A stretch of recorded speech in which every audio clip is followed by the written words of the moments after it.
See you. Okay, I'm going to bring up my slides here. Okay, we are like deep in the heart of Matthew, deep in the heart. So we're on 13 and 15, right? There's only 4 classes after this. So pretty soon we're going to start heading towards Jerusalem for that final week. So, but right now we're deep in the heart of it. Last week we had the Great Commissioning where he sent out the 12. And then we started to hear about John. So John had gotten arrested and he has some questions about Jesus. And John's story is going to come full circle in what we hear today. We talked about the cursing of the town, and then things really started to go south with the Jewish leaders. So that plot to kill him has begun. And like, think about that. So that was in what, chapter 12? There are still 16 chapters to go. So how much of his ministry, as understood through Matthew, happened after he was actively being the plot to kill him was going. So, and then he continued to heal, and then he had that visit with his family. Okay, so remember, we're deep in the midst of his ministry. So this is really, we're going to deal with several parables, and some of which Jesus is going to attempt to explain. John's going to get beheaded. There's going to be 2 feedings in here, one of 5,000 and one of 4,000. We'll deal with Jesus walking on water and the unique to Matthew, Peter getting out of the boat. So that's not anywhere else. We're going to start talking about the food, and he's going to get confronted by a Canaanite woman, which is one of my favorite stories in the Bible. I love that story. And then he's going to do the big feeding again. Okay. Okay, so before we dive in, I just want to talk about parables, and you all have heard me say this many times, right? They're not factual, they're made up stories, but they are deeply meaningful and meaning filled, right? So parables are kind of like tricky stories to challenge us to see something we might not otherwise see. And there are so many interpretations of parables, and we're going to look at one of them and look at 2 different common interpretations. They are historically specific. So the parables that Jesus told, they would have had the context for that environment. They would have made sense to Jesus's environment. And we'll talk about that a little more. Sometimes there's humor. Sometimes there was the absurd. They were intended to invite conversation, right? So, and to ask ourselves, what would we do in this situation? So Jesus' teaching in parables was very much in tradition with the Jewish tradition of the rabbis. And so this was something that he had probably grown up hearing in synagogue. And it's not something that he does occasionally. It's the primary way that he teaches. We know that from all the Gospels. You know, in Matthew, you see these big chunks of teaching. So we saw the big sermon and the, Sermon on the Mount. Now you're thinking this is another way that he's teaching through these parables. There are all total 30 to 40 parables in the New Testament. He uses them a lot. Okay, let's start with chapter 13. We're going to deal with the farmer and the seed parable and some of the different ways that this can be interpreted. So would somebody read this one? I will. Oh, Chris. Then he told them many things in parables, saying, a farmer went out to sow his seed. As he was scattering the seed, some fell along the path, and the birds came and ate it up. Some fell on the rocky places where it did not have much soil. It sprang up quickly because the soil was shallow. But then the sun came up, the plants were scorched, and they withered because they had no root. Other seed fell among the thorns, which grew up and choked the plants. Still other seed fell on good soil, where it produced a crop 100, 60, or 30 times what was sown. Whoever has ears, let them hear. The disciples came to him and asked, why do you speak to the people in parables? He replied, because the knowledge of the secrets of the kingdom of heaven have been given to you, but not to them. Whoever has will be given more, and they will have an abundance. Whoever does not have, even what they have will be taken from them. This is why I speak to them in parables. Okay, I'll tell you, his explanation means nothing. I do not understand what he's saying.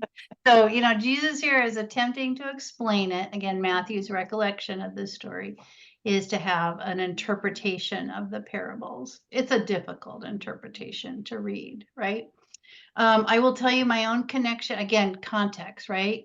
Jesus's followers were an agrarian farming-based community. He was not a minister, a preacher of an urban setting. Paul's going to be that person. Jesus is out in the countryside, farmers. They got the context of this situation. For me, I get the context of this situation because every year, right around June, me and all of my siblings had to go out and plant the garden. And there were so many seeds, and it was massive. And that garden fed my family for the whole coming winter, 10 people.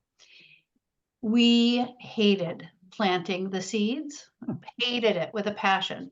So when my dad would disappear, we would take half of the seeds and throw them out into the woods.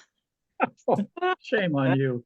So every time I hear this story, I just imagine throwing those seeds out in the woods, and inevitably one of them would come up, and my dad would be like, "Why is there corn in the field?"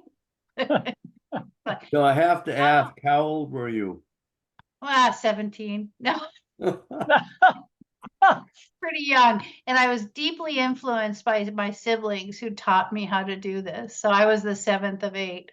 And that was how I was mentored to plant a garden. So that's my context with this. Okay, so it is a typical behavior, something that his audience would have heard and would have recognized.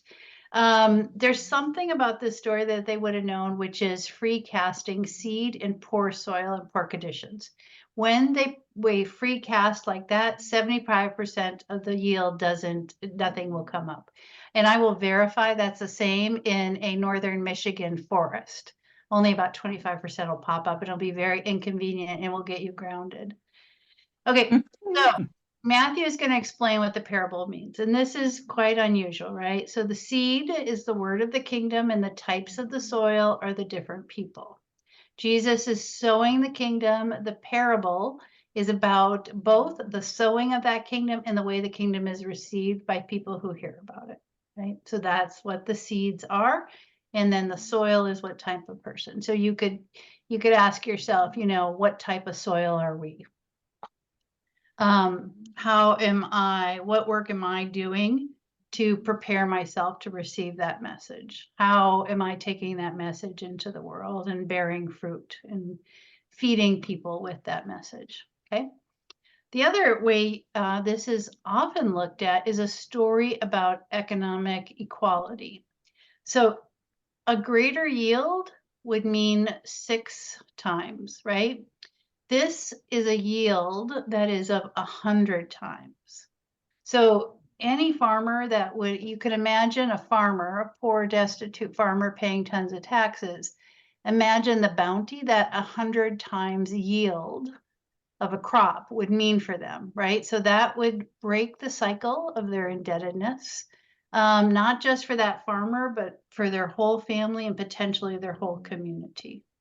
So there's often, here's 2 different ways to look at one parable. These are 2 common ways to look at this, right?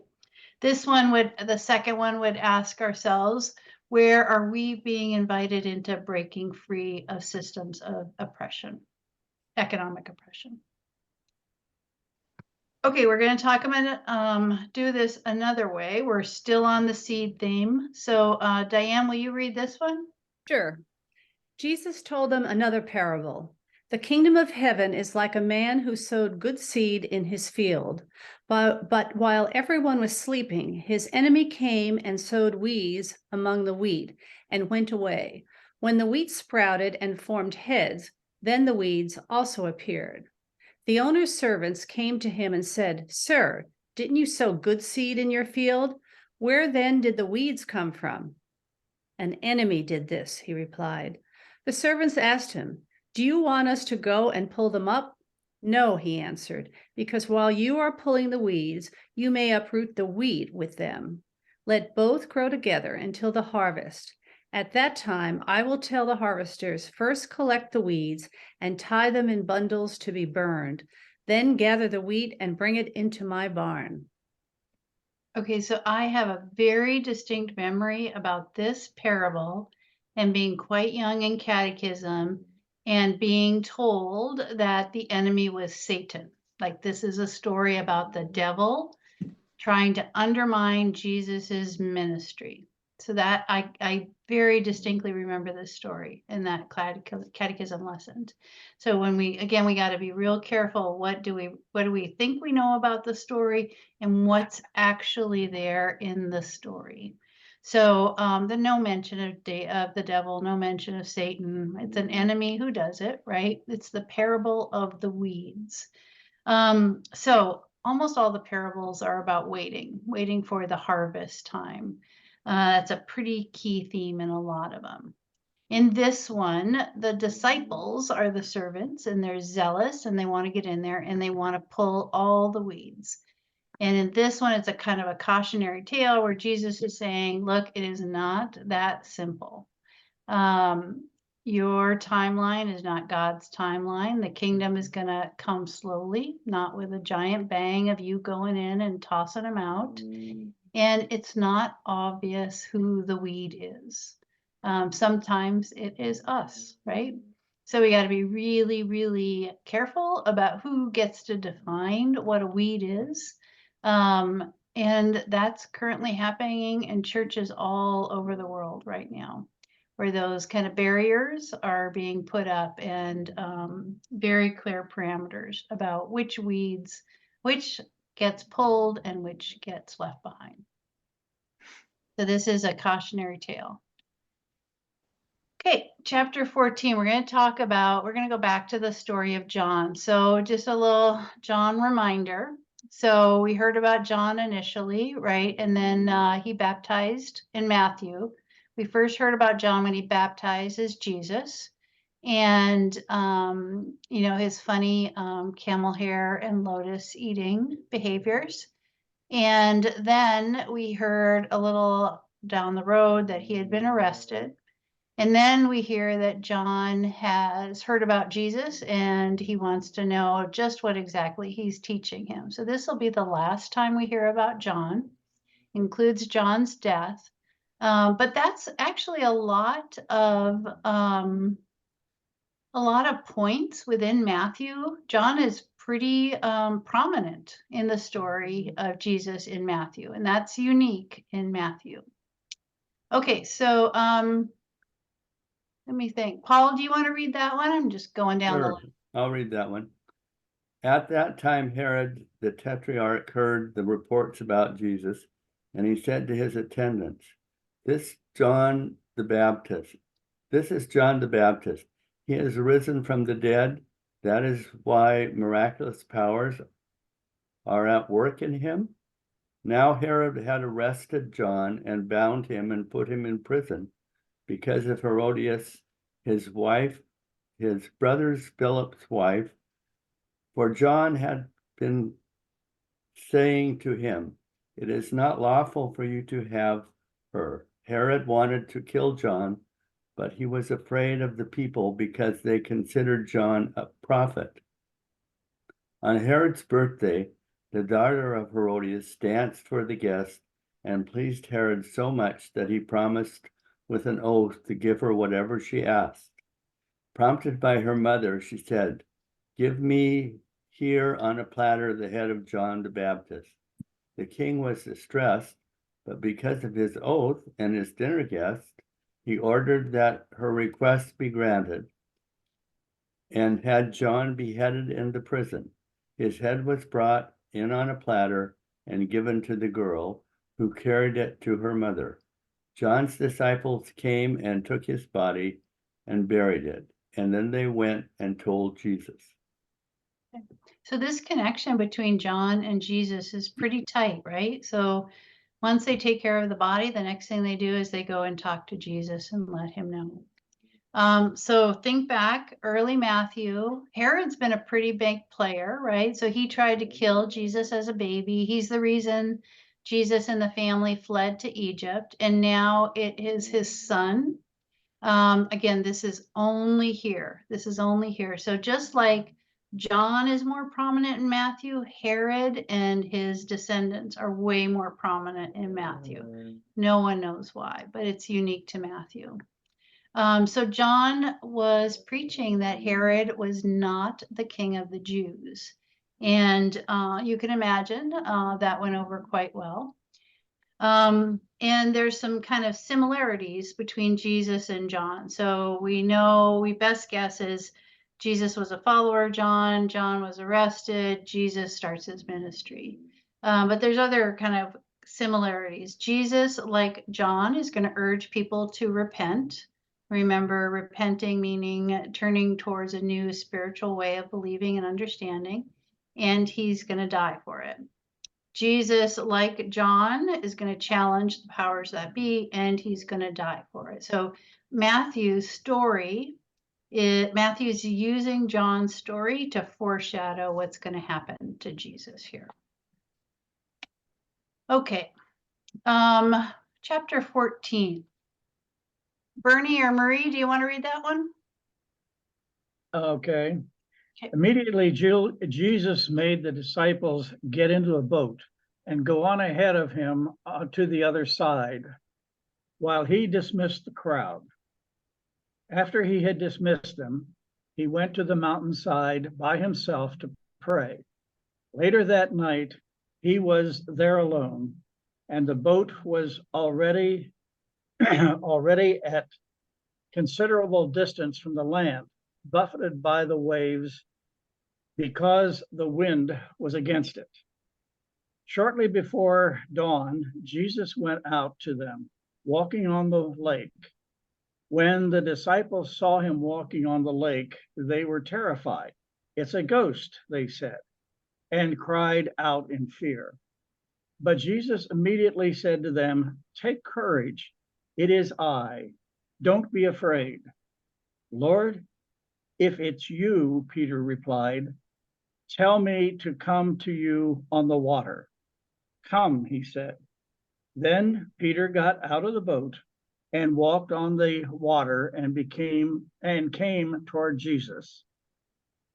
But when he saw the wind, he was afraid and began to sink, crying out, "Lord, save me." Immediately, Jesus reached out his hand and caught him. "You of little faith," he said, "why did you doubt?" Thank you, Bernie. Okay, there's a lot to unpack in this story. Anybody want to hazard a guess? Is this a pre-Easter Jesus or a post-Easter Jesus story? It's a post-Easter Jesus story, right? It's probably not historically accurate. Is there truth to be mined in it? Absolutely. Okay, so this begins. So what's going to happen here? So this is immediately after the feeding of the 5,000. Now, the first thing he does when he sends the crowd away is go up on a mountainside by himself to pray, right? So there's a lovely message there about Jesus setting some beautiful, healthy boundaries for himself and some alone time. So the story that preceded it was about feeding the 5,000. That is so much in alignment with everything you hear on the Sermon on the Mount about how to live out your faith, right? This is a story about faith.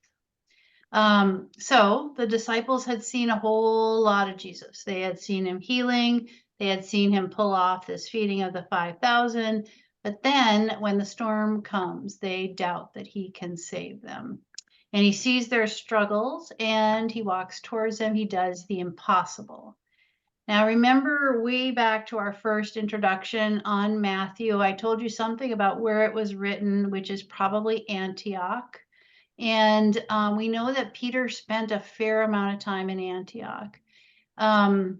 So Matthew talks about Peter in lots of different ways that you don't find anywhere else in the Gospels. And most biblical scholars think that is connected through this history of where it might have been written in Peter.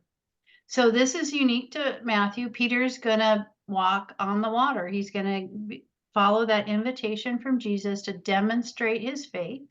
And he struggles with it and he sinks, right?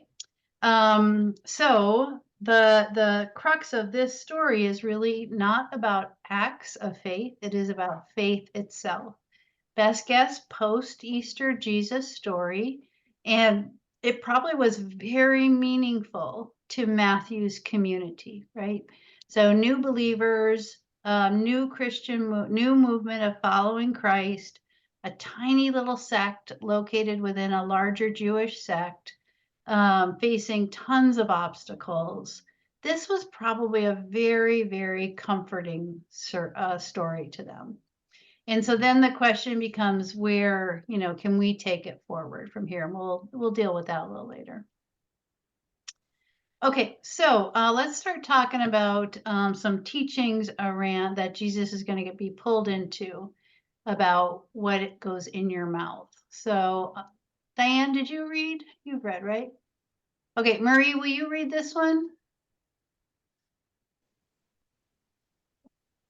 Jesus called the crowd to him and said, "Listen and understand. What goes into someone's mouth does not defile them, but what comes out of their mouth, that is what defiles them." Then the disciples came to him and asked, "Do you know that the Pharisees were offended when they heard this?" He replied, "Every plant that my heavenly Father has not planted will be pulled up by the roots. Leave them. They are blind guides. If the blind lead the blind, both will fall into a pit." Peter said, "Explain the parable to us." "Are you still so dull?" Jesus asked them. "Don't you see that whatever enters the mouth goes into the stomach and then out of the body?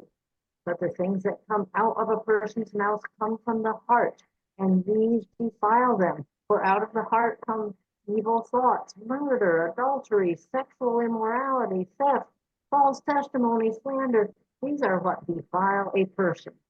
But eating with unwashed hands does not defile them." Thank you so much, Marie. Okay, so you got to start by wondering about this one. Is this a parable from Jesus or is it purely Matthew and Mark, right? For those of you, right, who took the Paul class, this should feel very comfortable and familiar to you. So in this one, Jesus is going to lay out the issue abundantly clear. It's not the external nature of our actions that defile us. It's the motivation and the desire behind those actions. That reveals who we are and the depth of our relationship with God, right? So it's not necessarily what our actions are, it's our motivation and our desires behind that, right? Okay, so the question becomes, is it Jesus though? So this is in Mark and it's in Matthew. It's not in the other two. And I think a lot of folks could argue that it's so similar to Paul and what you're going to see in almost all of the Paul letters, this big debate over who got to come in and who wasn't welcome in the early followers of Christ's community. So we know within those first 100 years, there is so much divisiveness about what practices should be followed, right? So again, small Jewish sect within a larger Jewish community, and almost immediately non-Jews start to resonate with the message, and they're joining that small sect within the Jewish community. The earliest leaders of the Jewish movement are based in Israel. They're all Jewish. It's James and Peter. And coming up, I'm going to be preaching a bunch on Acts in April and May. We're going to kind of look at some of this divisiveness over who was in and who was out and what actions you did that made you went about. And basically the fight is over whether or not the Jewish practices are required of these non-Jewish followers, and they center around circumcision and food practices, right? So, and there's going to be an enormous fight over how does one stay true to Christ's messages, and there's going to be a lot of opinions, and it's going to take decades for it to wash out within the early Christian communities. So, okay, hey, welcome, Shirley. Would you like to read this one? It's one of my favorites. Leaving that place, Jesus withdrew to the region of Tyre and Sidon. A Canaanite woman from that vicinity came to him, crying out, "Lord, Son of David, have mercy on me. My daughter is demon-possessed and suffering terribly." Jesus did not answer a word. So his disciples came to him and urged him, "Send her away, for she keeps crying out after us." He answered, "I was sent only to the lost sheep of Israel." The woman came and knelt before him. "Lord, help me," she said. He replied, "It is not right to take the children's bread and toss it to the dogs." "Yes, it is, Lord," she said. "Even the dogs eat the crumbs that fall from their master's table." Then Jesus said to her, "Woman, you have great faith. Your request is granted." And her daughter was healed at that moment. Okay, this is another kind of remarkable story in the Bible about an unnamed woman, right? So all we know is she is not Jewish, and her daughter desperately needs to be healed. So those are the two things we know about her. That's it. So she does not take no for an answer. She is turned away right here when she first comes up to him. The disciples turn her away. He turns her away again, and she comes back swinging. And again, so this woman is not taking no for an answer. This is all Matthew. It doesn't exist in any other gospel. And remember, in Matthew, Jesus's messages is for the Jews and the Jews only, right? He's got a narrow focus. Where it's way different in Luke. In Luke, you see lots of stories of Jesus interacting with non-Jewish participants. You don't see this unrelenting focus on the Jews. Matthew, it's all about the Jews, which again, we put in context with the fact that the author of Matthew is Jewish, writing to a Jewish community. So in this one, we're hearing Jesus saying, look, my laser focus is on the Jews and only on the Jews. And that's, again, not going to change till after he dies. And that's all about fulfilling the law, right? So Matthew is tying Jesus's ministry to fulfilling the law that we found in the Hebrew Bible. Okay, she is going to fight him. She's not going to take no. She's very scrappy. She's going to come back and come back and come back. This really represents what was happening in the early Christian communities, right? So what was happening in those communities is you had the non-Jewish participants and the Jewish participants wanting to come to that table, literally that table, the communion table, wanting to be baptized, wanting to be accepted into this community of Christ followers. And there were walls, there were barriers over who got to come to that table. So this is really indicative of a story about what was going on in those early communities, about who gets in and who doesn't get in. And one of the scrappiest women, she does not take no for her daughter. Okay, let me just stop here. Hold on one second. Just check in. Questions, comments, anything that's come up that people have questions about. I have one.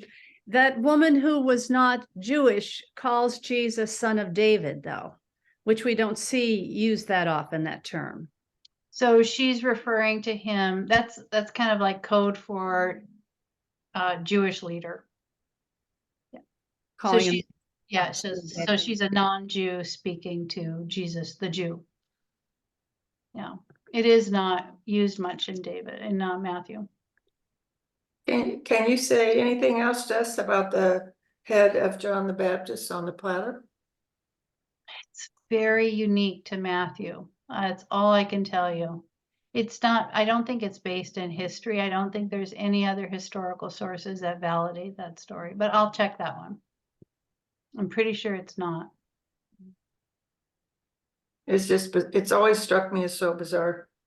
It's a very bizarre story. It's a very bizarre story. Yeah. Paul? So Matthew, as I understand, is very Jew focused and, the Jewest of the Jews. And Yep. why does he put this in there about the woman and expanding it? What causes him to do that? The tension in the early Christian communities. So imagine Matthew, it's the year, say 75, and he's living in a big urban center, say Antioch, and he's part of a community of Jewish individuals that are in a larger Jewish community in Antioch. They worship in the synagogue, but they are embracing the teachings of Jesus. And that is creating tension with their larger community. At some point, they're going to be tossed out of that synagogue because they aren't real Jews anymore, right? We don't know when that happens, but there's already tension building between the two. And Matthew's community not only contains those Jews, but they call them the God-fearers, the Gentiles who heard about Jesus's message and were very attracted to it. Now, these kind of non-Jew followers, they had been there before Jesus, so they had been in the temples before then, and were attracted to kind of the ethics of Judaism, which was much different than the ethics or lack thereof of most of the pagan religions. So it started before Jesus, but as the Jesus movement started to spread, these Gentiles really found a message that resonated with them. And so Matthew's community of Jews is not just Jews. It's made up of Jews and these kind of new Gentile followers. And there's tension there as well. So much tension Matthew's dealing with within his community. So best guess he includes this story as kind of a cautionary tale to his community about, look, ultimately, Jesus would have preferred just dealing with the Jews, but he really did get persuaded to heal and welcome all. So it was fulfilling a need that he saw. Yeah. Okay. Best guess is yeah. Yeah. Welcome, Marilee. Hi there. I didn't Okay. join you right away because I was trying to eat some lunch. I hadn't had any lunch. That's okay. Did you have something, Marie? Okay. Okay. Okay, let me go back and share my screen. I'm going to send you into small groups because I do want to come back to this story of the walking on the water. And because it's such a unique story, right? And here's Matthew, who's all of his teachings are about what we do, right? Things you do on the way. And everything we heard in the Sermon on the Mount. And now he throws this story in here about this deeply personal connection with Jesus and faith. So the question for reflection is, how does this story challenge your understanding of Jesus outside of the actions we heard about in the Sermon on the Mount? This one calls us to believe. And that's a really odd one to take on, I think, for a progressive community of faith. We don't have creeds. We don't have tests of faith. But here you have a story that's really encouraging belief. So the question I'm going to send you off into small groups is, what does belief look like? What gets you out of the boat and walking? Okay. Okay, let me go ahead and set this up real quick.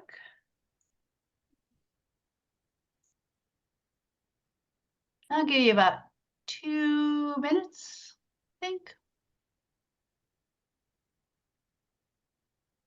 That's my dog snoring.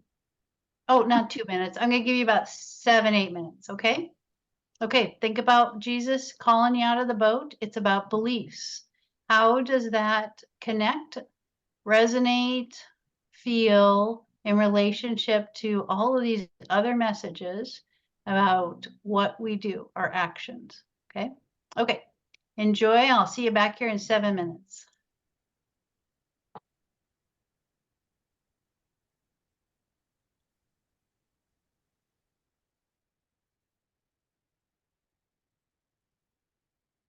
I like that. Good. Welcome back, Bernie. Thank you. Good to be back. Were you two in the same group together? And Mary Lee was too. Okay. Yeah. The other group is still out there. I should have probably given you a little more time. I don't know, when it says leave breakout room, I'm a rule follower, so click on it. We do what we're told, right? Even though it said 57 seconds. No, That makes total sense for both. Welcome back. Welcome back. Okay. Thank you for coming back. So thoughts on the story of Jesus and walking on the water and Peter and belief. Different type of story than we've seen in Matthew so far. What'd y'all come up with? Well, first of all, we got rid of the water. Because as Bernie says, this is just not logical. You don't walk on water. Yeah. But what we see is a metaphor for moving out and doing something that you're afraid to do or you're uncomfortable doing, but you know is the right thing to do. In other words, following what Jesus said to how to live, and having the faith that that's the right thing, and that you can do it even though you're uncomfortable or afraid. Okay. Jesus will get, and also you get second chances. If you don't do it right the first time, Jesus is there with a hand that bring you up and tell you to have a do that. It's not a one-time all. No. Right. Okay. Chris? The thing that stood out immediately when I read that was the minute Paul quit believing, down he went. Peter. It was like, or Yep. Peter. Yep. Yeah, when he gave that up, whoops, down he went, where he didn't hold his faith. Okay. And we talked about a lot of other things, but that was the first thing. Okay. Others?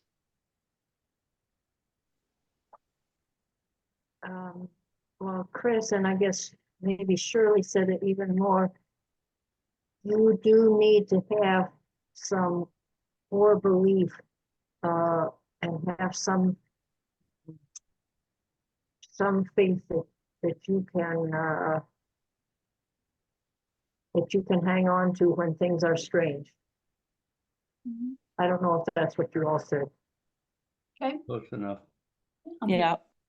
Thank you, Marie. Diane or Bernie from your group? Let me go there. well, we were merrily summed it up, but I'll just add to it. So my belief is in the way, Jesus's ministry, and you take all the parables or whatever, but the way he lived his life. And his radical acceptance, his way, is what he's calling me to when I'm uncomfortable, is getting beyond my comfort zone, as Marilee said, and doing it. And the other thing that I find, once I push past that and do what I know is right, I get the sense of the gift of peace, right? And also then gives me courage to maybe try something again. And so that's the give and take between doing the right thing and failing. It just makes me think that worked. I am on the right path, do it again. Not that it always happens, but that's a core belief for me. Bernie, anything from you? Oh, just that I had two very good teammates that brought me back to We made him to let go of the water. acceptance. We had to get him out of the water. We had to get him. He was sinking and he didn't like it. Good. I'm glad you had them. Okay, Shirley or Paul, thoughts from you? Well, I do think it personally, I tried having faith and it works. It's better for me. So, the proof is in the pudding, I think. You're better off if you can believe. Okay. We Shirley? talked a little bit Oh, yeah. about not having not everybody has the same higher power or belief or faith. All of us are different. Even if we're in the same church, we're all different. And when we try and force our beliefs on others so we're all alike, that causes a big problem. Yeah. Yeah. And I think just from a personality organization standpoint, we don't function well as human beings if we don't have faith in something. And we need to initially have faith in ourselves. But we also have, if you can't find other external things to trust, then you're going to be shakier in your approach to life. Okay. Well, thank you all for doing that and diving into that. I find so much resonance between that story and the one we did last week about the yoke. And this kind of, there's a clear message in Matthew about how our actions can transform the world, how our actions can bring about the kingdom of God, hard actions, serving, healing, forgiving, mercy, all of those things. And last week we talked about how when we live into those actions, we come in alignment with God's dream for us. And that is when we can feel that peace. So like Diane, when you talked about when you get past that moment of struggle and you're in doing living that way, that there is a peacefulness of being in aligned with God's dream for us. And I hear a lot of resonance with this story as well, that getting out of the boat and trusting in the manner in which we're to walk into that relationship with Jesus, a real alignment of the spirituality that ties very closely to the actions that Matthew's leading us into. So they're both there, deeply connected. And sometimes we tend to focus more on the actions. Sometimes we tend to focus more on the beliefs. I think with what you're seeing in Matthew is a really beautiful way of weaving those together, that they are interchangeable and interconnected. And it's a beautiful message. It's a real beautiful alignment of those messages. Okay, next week we're doing 16 through 19. We're still deep into Jesus's ministry, though we're going to hit the transfiguration and some trouble with the religious authorities. Bernie? 16 through 18 is what's on the chart. Do you want to add 19 to it? No, you're right. Thank you. 16 through 18. Yeah, we're doing about 3 a week. And this will take us through Feb. Is that right? This will take us through mid-February, and then we'll have the 2-week break, and then it'll be the something about the Marys. Okay, everyone, then I will see you next week on Tuesday. I'll see some of you at council tonight. Good night. Again, Marci. Thank you. Bye.